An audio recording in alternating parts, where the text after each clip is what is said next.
Hi hello ನಮಸ್ತೆ, ನಾನು ರಾಜು ಅಷ್ಟೇ. ನೀವು ನೋಡ್ತಿದ್ದೀರಾ centre point Kannada YouTube channel. ನಾನಿವತ್ತು ಉತ್ತರ ಕನ್ನಡ ಜಿಲ್ಲೆಯ ಅಂಕೋಲಾ ತಾಲೂಕಿನ ಒಂದು ಗ್ರಾಮಕ್ಕೆ ಬಂದಿದ್ದೇನೆ. ಅಲ್ಲಿ ಇರುವ ತೋಟ ಇದೆಯಲ್ಲ, ಅಲ್ಲಿ ಸಿಕ್ಕಾಪಟ್ಟೆ ನೀರಿರುತ್ತೆ. ಅಂದರೆ ಇದು ಕಳೆದ ಒಂದು ತಿಂಗಳ ಹಿಂದೆ ಆದಂಥ ಒಂದು ವಿಡಿಯೋ. ಜುಲೈ ತಿಂಗಳಲ್ಲಿ ಭಾರಿ ಮಳೆ ಇತ್ತು. ಜೊತೆಗೆ ಆ ಭೂಮಿ ಇದೆಯಲ್ಲ, ಆ ಭೂಮಿ ತುಂಬ ತೇವಾಂಶದ ಭೂಮಿ. ಅಲ್ಲಿ ನಿಮಗೆ ಮಾರ್ಚ್ ತನಕ ನೀರಿರುತ್ತೆ ಮತ್ತು ಬಾವಿಯಿಂದ ನೀರು ಹರಿತಾನೆ ಇರುತ್ತೆ. ಅಂಥ ಒಂದು ಭೂಮಿಯಲ್ಲೂ ಕೂಡ ಅಡಿಕೆ ಬೆಳಿಬೋದು. ಅಡಿಕೆ ಬೆಳಿಬೇಕಂದ್ರೆ ನೀರು ಇರಬೇಕು, ಆದರೆ ಜಾಸ್ತಿ ನೀರಾದರೆ ಆ ಅಡಿಕೆ ಬೆಳೆಯ ಬೇರೆಲ್ಲ ಕೊಳ್ತು ಹೋಗುತ್ತೆ. ಜೊತೆಗೆ ರಂಬೆಗಳು, ಎಲೆಗಳು ಕೂಡ ನಿಮಗೆ ಎಲ್ಲೋ ಅಂದರೆ ಅರಿಶಿನ ಆಕಾರಕ್ಕೆ ತಿರುಗತ್ತೆ. ಅಂಥ ಭೂಮಿಯಲ್ಲಿ ಅಡಿಕೆ ಬೆಳೆಯೋದು ಸ್ವಲ್ಪ ಕಷ್ಟ. ನೀವು ಅಡಿಕೆ ಬೆಳೆ ಅಂದರೆ ಶಿವಮೊಗ್ಗ ಇರ್ಬೋದು, ತುಮಕೂರು, ಚಿತ್ರದುರ್ಗ, ಮಂಡ್ಯ, ಮೈಸೂರು, ಹೀಗೆ ಅಲ್ಲಿ ಅಡಿಕೆ ಬೆಳೀತಾರೆ, ತುಂಬ ಫಲವತ್ತಾಗಿ ಬರುತ್ತೆ.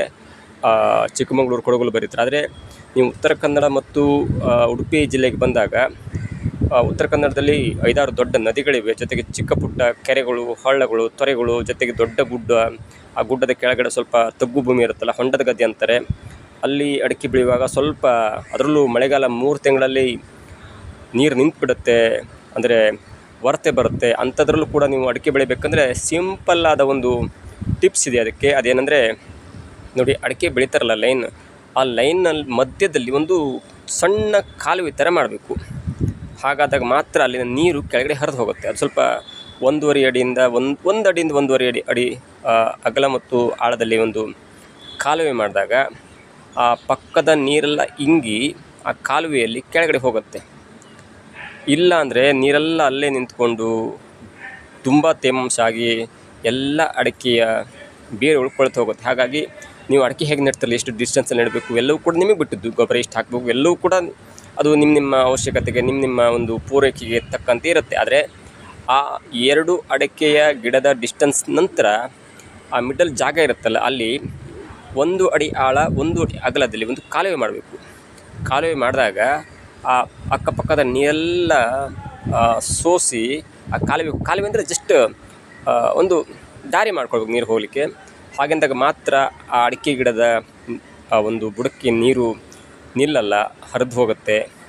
ಹಾಗಾಗಿ ನೀವು ಗೊಬ್ಬರ ಹಾಕ್ತಿರೋ, ನೀವು ಯಾವ ಥರ ಸಾವಯವ ಕೃಷಿ ಮಾಡ್ತಿರೋ ಬೇರೆ ಪ್ರಶ್ನೆ. ಆದರೆ ನೀವು ಹೀಗೆ ಒಂದು ಸಣ್ಣ ಕಾಲುವೆಯನ್ನು ಮಾಡಿಕೊಟ್ರೆ ಮಾತ್ರ ನಿಮ್ಮ ಅಡಿಕೆ ಬೆಳೆ ಚೆಂದ ಇರುತ್ತೆ ಅಥವಾ ಉತ್ತಮವಾಗಿ ಬೆಳೆಯುತ್ತೆ. ನಾನು ಈಗ ತೋರಿಸ್ತಿರುವ ಅಡಿಕೆ ತೋಟ ಕೇವಲ 2.5 ವರ್ಷ, ಅಂದರೆ 2022ಕ್ಕೆ ನೆಟ್ಟಂಥ ಒಂದು ಗಿಡ. ಅದು 2022, 23, 25, 22 ಅಂದರೆ 23, 24, 25 2.25 ವರ್ಷ ಆಗುತ್ತೆ ಬಂತು. ಅದು ಬೇಸಿಗೆಯಲ್ಲಿ ತುಂಬ ಹಸಿರು ಕಾಣುತ್ತೆ ಅಡಿಕೆ ಎಲ್ಲ. ಈಗ ಸ್ವಲ್ಪ ಆದರೂ ಇಂಥ ವ್ಯವಸ್ಥೆ ಮಾಡಿಕೊಟ್ರೂ ಕೂಡ ಸ್ವಲ್ಪ ಕೆಲವೊಂದು ಕಡೆ ಎಲ್ಲೋ ಆಗಿದೆ. ಇವೆಲ್ಲವನ್ನು ನೋಡ್ತಾ ಇದ್ದರೆ ಅಡಿಕೆ ಬೆಳೆಗೆ ಈಗ ತುಂಬ ಸೈಂಟಿಫಿಕ್ಕಾಗಿ ವ್ಯವಸಾಯ ಮಾಡ್ತಾರೆ. ಅಲ್ಲಿ ನೀರಿನ ವ್ಯವಸ್ಥೆ ಆಗಿರ್ಬೋದು, ಗೊಬ್ಬರ ಆಗಿರ್ಬೋದು. ಆ ಥರ ನೀವು ತುಂಬ ತೇವಾಂಶ ಇರೋ ಕಡೆ ಅಡಿಕೆ ಬೆಳಿಬೇಕಂದ್ರೆ ತುಂಬ ಕಷ್ಟ. ಅಲ್ಲಿ ನೋಡಿ, ದನಗಳು ಬಿಟ್ಟರೆ ಕುಂದಾಡ್ಬಿಡ್ತವೆ, ಅಂಥ ಒಂದು ಹುಲ್ಲಿದೆ, ಎಳೆ ಹುಲ್ಲು.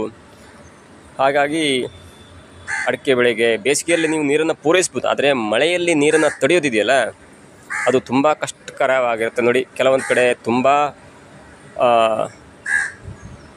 ತೇವಾಂಶ ಇದ್ರಿಂದ ಕೆಲವೊಂದು, ಇಲ್ಲಿ ನೋಡಿ ಎಷ್ಟು ನೀರು ಹರಿತಾ ಇದೆ ಅಂತ, ಒಳ್ಳೆ ನದಿಯಲ್ಲಿ ನೀರು ಹರಿದಂಗೆ ಹರಿಯುತ್ತೆ.